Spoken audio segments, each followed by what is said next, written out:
Hello friends, welcome to learn services. This is Ram Soni.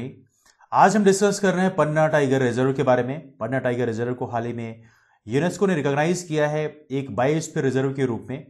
हालांकि भारत के biosphere reserve के रूप में पन्ना टाइगर रिजर्व को ऑलरेडी रिकॉग्नाइज किया चुका था। अभी हम पन्ना टाइगर रिजर्व के बारे में तो बात करेंगे, लेकिन साथ में बायोस्फीयर रिजर्व हमारे भारत में कितने हैं और यूनेस्को ने कितने को रिकॉग्नाइज किया है और रिकॉग्नाइज करने के बाद उन्हें किस नाम से पुकारा जाता है उनके बारे में बात करेंगे। तो चलिए स्टार्ट करते हैं, ज़्यादा लेट नहीं करते। Let's begin the discussion. आप यहां पे देख सकते हैं यूनेस्को ने अलॉट किया है इंडिया के पन्ना टाइगर रिजर्व को biosphere reserve status. As such यदि हम बात करें मध्य प्रदेश की, चूंकि बायोस्फीयर रिजर्व कहां पर है, यह है मध्य प्रदेश में। और मध्य प्रदेश को टाइगर स्टेट के रूप में भी जाना जाता है। क्यों? चूंकि टाइगर स्टेट के रूप में इसलिए जाना जाता है चूंकि 2019 में जब सर्वे हुआ, इसे मध्य प्रदेश में सबसे अधिक टाइगर पाए गए। 526 टाइगर मध्य प्रदेश से पाए गए। ऐसे यदि हम बात करें कर्नाटका की, कर्नाटका सेकंड नंबर पे है। पहले कर्नाटका टॉप में था, लेकिन कर्नाटका अब सेकंड रैंक पे आ गया है। हालांकि ऐसा कर्नाटका और मध्य प्रदेश में ज़्यादा डिफरेंस है नहीं, यहाँ पर है 524 टाइगर। यदि हम बात करें उत्तराखंड की, तो उत्तराखंड तीसरे नंबर पे है, इसको भी आप याद रखेंगे। तो यहाँ पे देखा जाए तो टाइगर पॉपुलेशन को इन्होंने काफ़ी ज़्यादा इंप्रूव किया, 0 से 54 तक पहुँचा दिया। और because of their consistent work, इनकी कंसिस्टेंसी के कारण पन्ना टाइगर रिजर्व को फाइनली रिकॉग्नाइज किया गया बायोस्फीयर रिजर्व के रूप में।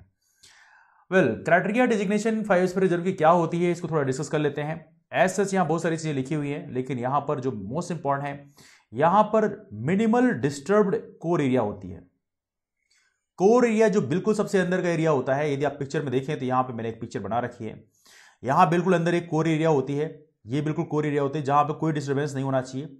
इसके बाहर जो जोन होता है उसको बोलते हैं बफर जोन। ये बफर जोन होता है इसके बाहर का जोन। इसके बाद होता है ट्रांजिशन जोन। देखा है तो कोर जोन में कोई भी किसी भी तरह की एक्टिविटी अलाउड नहीं होती। यहाँ पर यदि कभी कुछ होगा तो मॉनिटरिंग होगी। मॉनिटरिंग का मतलब ये है कि यहाँ पर चीज़ें सही चल रही हैं कि नहीं चल रही हैं चीज़ों का बेसिकली यहाँ पर रिकॉग्निशन होता है, बेसिकली पता लगाया जाता है। बफर जोन की बात करें तो यहाँ पर कुछ चीज़ें अलाउड होती हैं, जैसे कि टूरिज्म अलाउड होता है, रिक्रिएशन अलाउड होता है।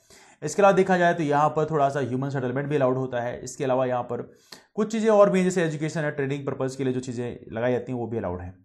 इसके अलावा बाहर होता है ट्रांजिशन जोन। ट्रांजिशन एरिया की बात करें तो यहाँ पर कई सारी चीज़ें अलाउड होती हैं। यहाँ पर टूरिज्म तो अलाउड होता ही है, सेटलमेंट अलाउड होता है, ह्यूमन सेटलमेंट। इसके अलावा देखा है तो यहाँ पर रिसर्च स्टेशन भी अलाउड होते हैं। तो ये है एक बायोस्फीयर रिजर्व का बेसिकली एक स्ट्रक्चर। तो यहाँ पे लिखा हुआ कंडीशन कि मिनिमल डिस्टर्ब्ड कोर एरिया होती चाहिए, कोर एरिया में ज़्यादा डिस्टर्बेंस होना नहीं चाहिए। तो यहाँ पे नेचर कंजर्वेशन को कंप्लीटली प्रोटेक्ट किया जाना चाहिए। दूसरा, कोर एरिया की बात करें, यहाँ पर बायोजियोग्राफिकल यूनिट होना चाहिए प्रकार का। और यहाँ पे देखा जाए तो यहाँ पर एक ऐसा होना चाहिए कि यहाँ पर एक प्रकार से एक ऐसा कंड्यूसिव एटमॉस्फेयर होना चाहिए जिससे वहाँ के जो एनिमल्स हैं वो प्रॉपर्ली ग्रो कर पाए। इन्वॉल्वमेंट ऑफ लोकल कम्युनिटी बोला जाता है बायोस्फीयर रिजर्व में। इन्वॉल्वमेंट ऑफ लोकल कम्युनिटी भी इंपॉर्टेंट है, क्योंकि आपको पता होना चाहिए जो बाकी बफर जोन होते हैं और ट्रांजिशन जोन होते हैं वहाँ पर लोकल कम्युनिटी का इन्वॉल्वमेंट होता है और उनके जो नॉलेज का इस्तेमाल किया जाता है बायोडाइवर्सिटी प्रिजर्वेशन के लिए। तो बायोस्फीयर रिजर्व की खासियत होती है कि इसमें मैन एंड बायोस्फीयर प्रोग्राम, हालांकि अभी आप पढ़ेंगे एमए भी, लेकिन उसके अलावा देखा जाए तो यहाँ पर लोकल कम्युनिटी का कंट्रीब्यूशन होता है बायोस्फीयर रिजर्व में। दूसरी बात देखा जाए तो यहाँ पर एरिया का पोटेंशियल होता है प्रिजर्वेशन ऑफ ट्रेडिशनल ट्राइबल और रूरल मोड्स ऑफ लिविंग। तो यहाँ पर जो ट्राइबल कम्युनिटीज़ होती हैं उनके लिए प्रॉपरली यहाँ पर एटमॉस्फेयर रहता है कि उनको किसी तरह से डिस्टर्ब नहीं किया जाता और उनके लिए एक हार्मोनियस इन्वायरमेंट बनाया जाता है। तो इसको भी आप याद रखें, that's also very important biosphere reserve. ऐसा भारत में देखा है तो प्रेजेंट टाइम में 18 बायोस्फीयर रिजर्व्स हैं और यहाँ पर देख सकते हैं बहुत सारे लिखे हुए हैं, लेकिन पहला नीलगिरी बना था, तमिलनाडु केरला के रीजन में था। नीलगिरी बायोस्फीयर रिजर्व पहला था जिसको बायोस्फीयर प्रोग्राम में आपने शामिल किया। इसके अलावा लार्जेस्ट की बात करें तो कच्छ है। गुजरात का जो कच्छ है वो लार्जेस्ट एरिया रखता है, इसको भी आप याद रखें। इसके अलावा बहुत सारे यहाँ पे लिखे हैं, जैसे कोल्ड डेजर्ट हिमाचल प्रदेश का है, नंदा देवी उत्तराखंड की है। ऐसे से आपको बायोस्फीयर रिजर्व पता होना चाहिए कौन सा बायोस्फीयर रिजर्व कहाँ पे है, क्योंकि पीसीएस में या यूपीएससी में यूजुअली क्वेश्चन यहाँ से पूछे आते हैं। कंचनजंगा की बात करें सिक्किम में है, देवांग की बात करें अरुणाचल प्रदेश में है, मानस की बात करें असम में है, डिब्रू सैखावा की बात करें असम में है, नोक्रेक बायोस्फीयर रिजर्व मेघालय में है, पन्ना की बात करें तो पन्ना मध्य प्रदेश में है। तो पन्ना की बात करें पन्ना मध्य प्रदेश में है। पन्ना बायोस्फीयर रिजर्व ऑलरेडी हम डिस्कस कर चुके हैं। तो बायोस्फीयर रिजर्व में ऑलरेडी ये शामिल था, लेकिन जो यूनेस्को ने रिकॉग्नाइज किया उसमें शामिल किया गया है। तो यूनेस्को ने कितने को रिकॉग्नाइज किया है उसके बारे में हम अगले स्लाइड में डिस्कस करेंगे, यूनेस्को ने कितने को रिकॉग्नाइज किया है। लेकिन ऐसा भारत ने जो रिकॉग्नाइज किया है उसमें पन्ना पहले से ही था। पचमढ़ी बायोस्फीयर रिजर्व मध्य प्रदेश में है और ये बायोस्फीयर रिजर्व भी हमारे मध्य प्रदेश में है, इसको आप याद रखेंगे, it's very important. Achanakmar Amarkantak की बात करें तो मध्य प्रदेश छत्तीसगढ़ दोनों को शेयर करता है अचानकमार अमरकंटक, इसको भी आप याद रखें। तो मध्य प्रदेश में ऐसा बायोस्फीयर रिजर्व कितने हैं? मध्य प्रदेश में 3 बायोस्फीयर रिजर्व हैं, इसको आप याद रखेंगे। लेकिन मैन एंड बायोस्फीयर प्रोग्राम में केवल 2 ही शामिल थे, पचमढ़ी और अचानकमार अमरकंटक, लेकिन अब पन्ना भी शामिल हो गया है, इसको आप याद रखें। इसके अलावा सिमलीपल उड़ीसा है, सुंदरबन वेस्ट बंगाल का है, शेषचलम आंध्र प्रदेश का है, अगस्तमला कर्नाटका तमिलनाडु का है, केरला भी है इसमें। गल्फ ऑफ मन्नार की बात करें तमिलनाडु में है, ग्रेट निकोबार अंडमान निकोबार 10 पॉइंट। तो कुल मिला के 18 बायोस्फीयर रिजर्व हैं, जिनमें से 3 हमारे मध्य प्रदेश में है, इसको आप याद रखिएगा। अब देखिए आगे चलते हैं, बायोस्फीयर रिजर्व का क्या कंडीशन है, कैसे स्ट्रक्चर होता है, इसके बारे में डिस्कस कर चुके हैं। कोर जोन होता है, कोर एरिया में कोई भी डिस्टर्बेंस अलाउड नहीं होता। बफर जोन की बात करें तो यहाँ पर ह्यूमन सेटलमेंट अलाउड होता है, लेकिन इसके अलावा टूरिज्म अलाउड होता है। इसके अलावा टूरिज्म के अलावा एजुकेशन ट्रेनिंग प्रोग्राम आप रन कर सकते हैं। ट्रांजिशन एरिया में तो अलाउड होता ही है, लेकिन कोर एरिया में कुछ भी अलाउड नहीं होता। इसके अलावा देखा जाए तो यहाँ पे कोर एरिया क्या होती है, थोड़ा सा यहाँ पे लिखा भी है।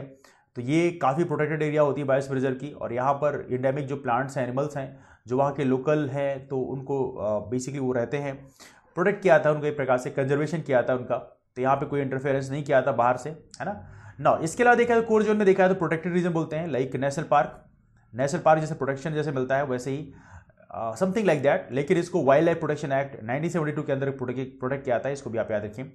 ऑलराइट, तो यहाँ पे ह्यूमन इंटरफेरेंस जो है किसी भी तरह से अलाउड नहीं होता। ह्यूमन इंटरफेरेंस कोर एरिया में किसी भी तरह से अलाउड नहीं होता, इसको आप याद रखेंगे।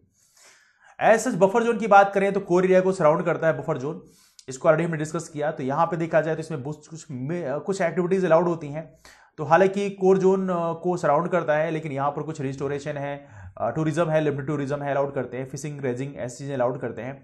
इसके अलावा देखा है तो यहाँ पर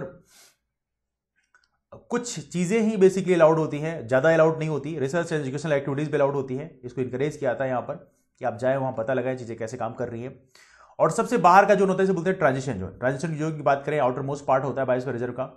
तो यहाँ पर देखा है तो इसमें ह्यूमन वेंचर्स हैं और कंजर्वेशन प्रोग्राम सारे बेसिकली रन किए जाते हैं। यहाँ पे सेटलमेंट अलाउड होता है, क्रॉपलैंड, यहाँ पे आप खेती भी कर सकते हैं। कुछ फॉरेस्ट जो है उसको मैनेज कर सकते हैं, मतलब प्रकार से जो फॉरेस्ट प्रोड्यूस है उसको वहाँ के ट्राइबल्स इस्तेमाल कर सकते हैं। ये सारी चीज़ यहाँ पे अलाउड होती है, ठीक है। तो यहाँ पे इंटेंसिव रिक्रिएशन होता है, यहाँ पर रिक्रिएशन अलाउड होता है, मतलब यहाँ पर लोग प्रॉपर ही आकर टूरिज्म कर सकते हैं। मैन बायोस्फीयर प्रोग्राम क्या होता है इसको आप समझिएगा। बायोस्फीयर प्रोग्राम तो ठीक है, लेकिन उसके अंदर मैन बायोस्फीयर प्रोग्राम है 1971 में यूनेस्को मतलब United Nations educational scientific cultural organisation, इसे बोलते हैं यूनेस्को का हेडक्वार्टर कहाँ पे है, पेरिस में है। मैन बायोस्फीयर प्रोग्राम एक बहुत ही महत्वपूर्ण प्रोग्राम है जो इंटर गवर्नमेंटल साइंटिफिक प्रोग्राम है। इसके अंतर्गत देखा है तो एक रिलेशनशिप डेवलप की जाती है पीपल और इन्वायरमेंट में। तो ये है मैन बायोस्फीयर प्रोग्राम। तो यूजुअली मैन बायोस्फीयर प्रोग्राम जो है यूनेस्को इसको ऑर्गेनाइज करता है। जब भी यूनेस्को किसी भी बायोस्फीयर रिजर्व को अपने उसमें इंक्लूड करता है तो basically man and biosphere programme में ही शामिल करता है। 1971 से इसको स्टार्ट किया गया है। इसमें देखा है तो नेचुरल और सोशल साइंसेस को कंबाइन किया जाता है, लोगों का इस्तेमाल किया जाता है, लोगों का बेसिकली कंट्रीब्यूशन लिया जाता है इस फील्ड में कि कैसे वो एनवायरनमेंट को प्रोटेक्ट कर सकते हैं, एनवायरनमेंट को ज़्यादा बेटर बना सकते हैं। एज सच हमारे भारत में 11 बायोस्फीयर रिजर्व अभी तक थे। पन्ना बायोस्फीयर रिजर्व इसमें शामिल हो गया, लेकिन नीलगिरी बात करें ये पहला है जिसको इंक्लूड किया गया था। ऑलराइट, इसके अलावा बहुत सारे और भी, गल्फ ऑफ मन्नार है, सुंदरबन है, नंद देवी है, नौकरेक है, पचमढ़ी है, सिमलीपल है, अचानकमार अमरकंटक है। ये देखा है तो मध्य प्रदेश में ही आपको पता होना चाहिए, जैसे लोग मध्य प्रदेश इटसेल्फ। ग्रेट निकोबार की बात करें, अगस्तमाला की बात करें, कंचनजंगा की बात करें, इसको ऐड किया था मैन बायोस्फीयर प्रोग्राम में 2018 में। तो रिसेंट कंचनजंगा को ऐड किया गया है, इसको आप याद रखिए। पचमढ़ी भी मध्य प्रदेश में है। तो कुल मिला के 2 बायोस्फीयर रिजर्व हैं जो मध्य प्रदेश के हैं। इसके अलावा देखा है तो एक नया जुड़ गया है जो है पन्ना को भी आपने बायोस्फीयर रिजर्व में ज्वाइन कर दिया और मैन बायोस्फीयर प्रोग्राम में शामिल हो गया, इसको आप याद रखेंगे। यहाँ पे प्रेजेंट टाइम में देखा जाए तो कुछ चीजें लिखी है। पन्ना टाइगर रिजर्व की बात करें तो यहाँ पे टाइगर पॉपुलेशन डिसअपियर होने लगा था, और देखा जाए तो इसमें पहले 40 टाइगर्स हुआ करते थे, लेकिन हंटर्स हैं, पोचर्स हैं, इन्होंने यहाँ पर सारी की सारी जो पॉपुलेशन वो डैमेज कर दिया। बट 2 टाइगर्स बाई 2009 तक ऑलमोस्ट केवल 2 टाइगर्स बची थी, लेकिन इनके अलावा बाकी जो टाइगर्स उनकी डेथ हो चुकी थी। और यहाँ पे एक बहुत ही बड़ा अलार्मिंग था। हालांकि इसके बाद आपने बहुत बड़ा ग्रो किया, 54 टाइगर्स नाउ हो गए हैं। पन्ना टाइगर रिजर्व की बात करें, इसको इनिशियली आपने पन्ना नेशनल पार्क इनिशियली सेटअप किया गया 1991 में। इसके बाद इसको आपने स्टेटस दिया टाइगर रिजर्व का 1990s में प्रोजेक्ट टाइगर के अंतर्गत, ठीक है ना। इसमें कुछ चीज़ें बहुत अगली चीज़ें लिखी है, जैसे 2000 के अंत तक यहाँ पर ऑलमोस्ट 40 टाइगर्स हो चुके थे। लेकिन अलार्मिंग साइन तब आती है जब यहाँ पर अनाउंसमेंट किया आता है कि यहाँ पर अब एक भी टाइगर नहीं बचे हैं। 2009 में यहाँ पर एक भी टाइगर नहीं बचते हैं, केवल यहाँ पर 2 टाइगर्स रहते हैं, मतलब फीमेल टाइगर्स रहती हैं ना। ये काफ़ी अलार्मिंग था हमारे इंडिया के लिए, लेकिन इसके बावजूद उसके बाद वहाँ पर पन्ना टाइगर रिजर्व में काफ़ी अच्छे से प्रोटेक्शन किया गया और धीरे धीरे वहाँ का पॉपुलेशन काफ़ी अच्छा हो गया। दुनिया भर की बात करें तो दुनिया भर में अब तक यूनेस्को ने तकरीबन 701 बायोस्फीयर रिजर्व रिकॉग्नाइज किए गए हैं यूनेस्को के द्वारा, और जो 124 कंट्री से फैले हुए हैं। तो इसे बोलते हैं world network of biosphere reserves. तो ये रहा हमारा डिस्कशन बायोस्फीयर रिजर्व के बारे में। आपके ओपिनियन क्या है, इन्वायरमेंट को हम कैसे और बेटर कर सकते हैं, ये अपनी ओपिनियन नीचे जरूर दें।